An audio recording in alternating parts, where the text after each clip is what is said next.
3FM visited the Manx MSPCA to speak to Joanna Warburton about protecting pets around the Christmas holidays. Most people love December, and I think all of us enjoy the buzz around Christmas. So I feel like a real party pooper by bringing to people's attention the fact that it can be quite a hazardous time of year for pets. So again, whether it's outside your house, you're putting spraying your windscreen in the mornings, in a rush, always late for work, trying to get the ice off the windscreen. Just be careful that the residue of that doesn't go somewhere that a dog or a cat could lick it, because it's highly poisonous. And again, putting antifreeze in your car engine, massively poisonous to pets or to any animal.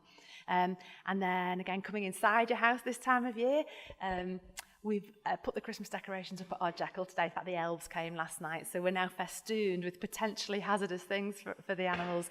So we'll be very careful that the dogs and cats are not left with tinsel and baubles to either get wrapped up in or to choke and swallow. But I didn't realise the Christmas cactus was poisonous. And poinsettia, those red plants that you see everywhere, they are poisonous to animals. Signs of poisoning are vomiting, your pet acting in a different way from what it normally acts like.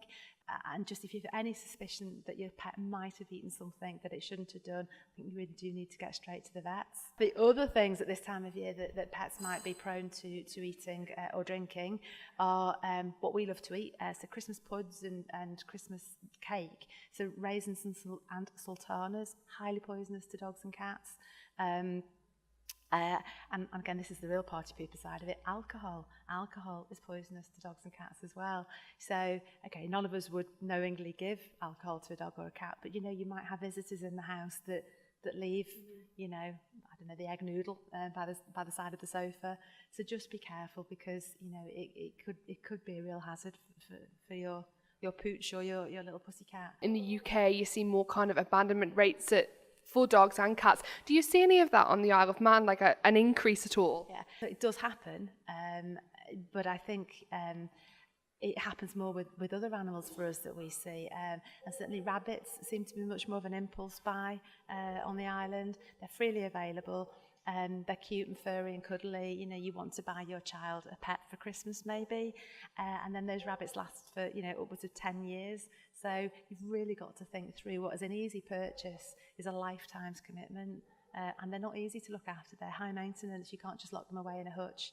They need daily attention and daily care. On a more positive note, coming up to Christmas, do you do anything with the animals? Like, do you have any special food or any parties, or can you just tell me anything about that? All the dogs that are with us get a stocking put up for them, and then there's a stocking put outside every cat's pen, and then so they get lots of treats. And I have to say, at this time of year, people are incredibly generous. We get gifted so many lovely treats and toys, so that makes the enrichment in the pens that much more as well.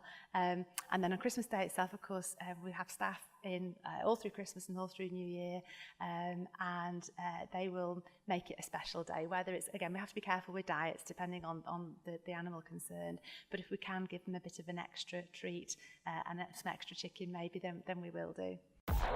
More music for the Isle of Man. 3FM.